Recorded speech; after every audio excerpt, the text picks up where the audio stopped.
examinez votre sexualité. Est-ce que les deux conjoints que vous êtes dans votre mariage, vous êtes satisfaits? Bon, la sexualité aussi est une invention de Dieu et c'est quelque chose de très bien. Mais est-ce que vous vivez votre sexualité selon les principes et les pratiques prévus par Dieu?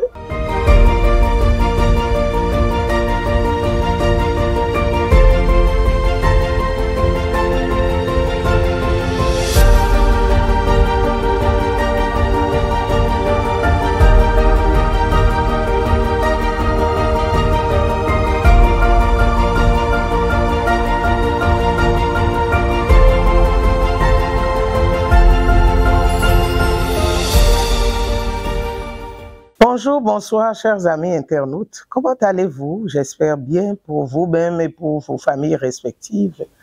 Alors, de mon côté, ça va et c'est toujours un bonheur pour moi d'avoir un petit mot pour vous, une petite orientation. Et cette fois-ci, j'ai réfléchi à toutes ces personnes mariées qui se disent, qui se résignent parce que ça ne va pas vraiment. Le bonheur imaginé, on n'y a pas accès. Et on déprime, on se résigne, on se décourage, on se dit même je n'aurais pas dû célébrer ce mariage, je me suis marié par erreur, on regrette. Non! Le mariage est une très belle institution de Dieu. Dieu ne se trompe pas, vous voyez. Dieu a créé le mariage. Et tout ce que Dieu a créé est bon, n'est-ce pas? Si ça ne va pas, c'est que c'est notre façon de voir. Si ça ne va pas, c'est que nous ne sommes pas prompts à nous remettre en cause. C'est ça.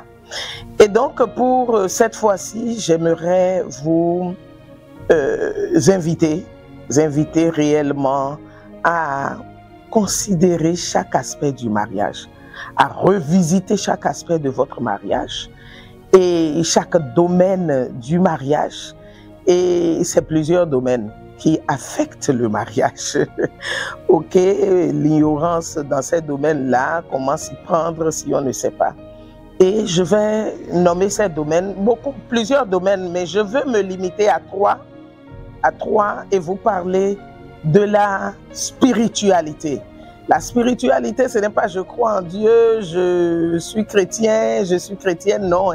Je veux parler de la spiritualité de votre fondation familiale ou de vos fondations, parce qu'il y a au moins le côté paternel et maternel.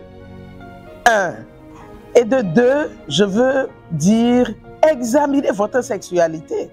Est-ce que les deux conjoints que vous êtes dans votre mariage, vous êtes satisfaits? Bon, la sexualité aussi est une invention de Dieu et c'est quelque chose de très bien. Mais est-ce que vous vivez votre sexualité selon les principes et les pratiques prévus par Dieu? Ok? Est-ce que vous vivez votre sexualité selon les intentions de Dieu, la pensée de Dieu? Ça fait deux, non? Troisième domaine que je vous invite à investiguer, les tempéraments qui sont en jeu dans votre mariage. Votre tempérament, le tempérament de votre conjoint. Mais vous d'abord, la paix, vous qui nous suivez, c'est à vous que je m'adresse, chacun de vous.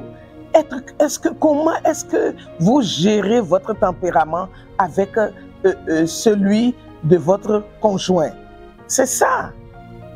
Et lorsque vous auriez fait ces analyses-là, visité ces aspects de votre mariage, il se posera un petit problème.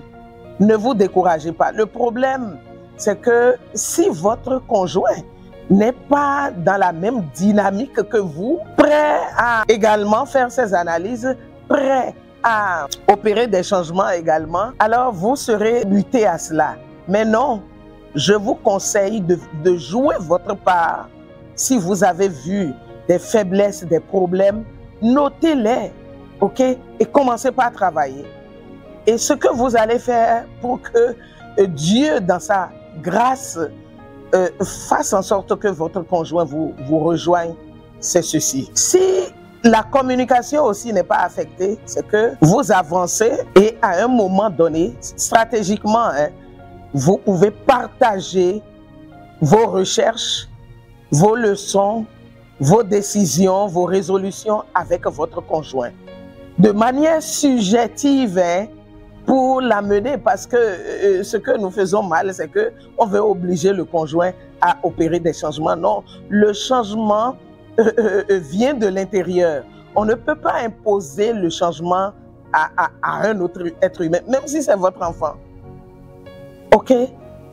C'est inductif.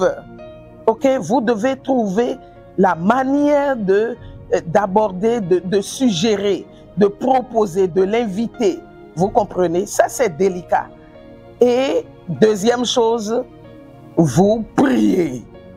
Vous priez, vous invitez Dieu, même si vous n'êtes pas un grand pratiquant. Non. Est-ce que Dieu, la relation, est-ce que c'est la religion qui nous sauve? Non. C'est ce désir, hein, de collaborer avec le divin. Et le divin Dieu, c'est notre papa à nous tous, c'est notre propriétaire. Il est toujours là, capable de nous délivrer, de nous faire du bien. Parce que lui, il nous a mis sur la terre, oui, pour que nous le connaissions et que pour tout sujet concernant notre vie, nous puissions discuter avec lui, échanger avec lui, l'inviter à régner. Et c'est ce que je vous conseille de faire. Par rapport aux 3 domaines dont je viens de parler, votre spiritualité, la fondation, quel est l'héritage? Et parce que votre héritage, si l'héritage est maléfique, peut affecter votre mariage, vous voyez, votre ignorance dans la sexualité peut affecter votre mariage. Et je dis vos tempéraments aussi affectent. Le tempérament, c'est beaucoup, hein, c'est à plus de 50%. Des chercheurs ont travaillé, je ne veux pas aller loin dans les domaines, mais c'est juste une orientation pour que vous puissiez vous lever et travailler. Être heureux en mariage, c'est aussi travailler sur soi-même. C'est pas que le bonheur, attendre que l'autre me rende, non. Travailler, hein, à être éclairé. Donc, priez. N'oubliez pas, je vous donne ces 2 passages bibliques. La Bible dit dans Romains 10, verset 13, que quiconque invoquera le nom du Seigneur sera sauvé. Sauvé, ce n'est pas le salut de l'âme, la vie éternelle, non, au-delà de ça, la réponse à nos besoins, la réponse à nos problèmes, les solutions à nos problèmes. C'est dans ce sens, quiconque invoquera le nom du Seigneur sera sauvé. Apprenez à inviter le Seigneur dans vos affaires, hein, à le glorifier, à lui dire merci quand ça va. Quand ça ne va pas, Seigneur, viens régner ici. Seigneur, viens régner dans mon tempérament. Je te donne mon caractère, Seigneur. Parce que avec le Saint-Esprit, ok, tout ce qui est positif, tout ce qui est qualité dans votre tempérament, dans votre caractère, ok, est amplifié. Vous comprenez? Est amplifié. Le Saint-Esprit amplifie les bonnes choses dans votre vie quand vous avez une bonne communion avec lui. Et il met les faiblesses, les défauts en état de veille. Le Saint-Esprit joue ce rôle. Quand vous invitez Dieu dans votre tempérament, je te donne mon tempérament.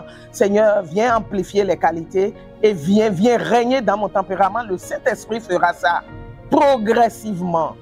Et vous devez persévérer dans la prière. Vous invitez aussi Dieu dans votre fondation, ok, familiale, dans vos fondations, j'allais dire, et également dans votre sexualité. Hein? Avant le rapport sexuel, cet esprit, où Seigneur, je te consacre ce moment. Hein? Et vous voyez, c'est de petites prières flash, mais qui doivent être régulières, fréquentes. Ok, c'est un mindset. Et Dieu va régner dans ces domaines de votre vie. Vous allez disposer votre cœur à apprendre et à changer, à révolutionner.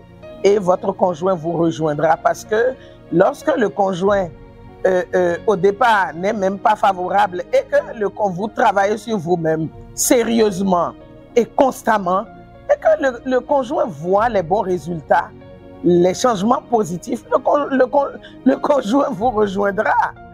OK?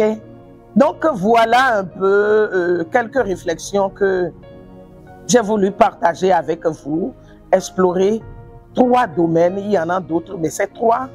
et qui affectent négativement votre mariage, travaillez sur vous-même et priez.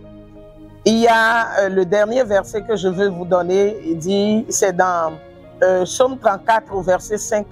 Quand on tourne vers lui les regards, on est rayonnant de joie et le visage ne se couvre pas de honte. Vous comprenez? Donc quand vous invoquez Dieu, vous prenez des domaines de vie, vous faites face à Dieu, vous l'invitez à la honte, la souffrance, comment je vais dire, la colère, tout cela va disparaître et vous serez une personne mariée bénie, une personne mariée radieuse. Et je voudrais que vous puissiez témoigner de ce que nous avons comme vision pour le mariage, l'excellence conjugale. Alors, voilà tout ce que j'avais à vous offrir ce matin. Excellence conjugale, nous disons, mon mariage y suis, j'y reste et je m'améliore. Merci, merci et à très bientôt.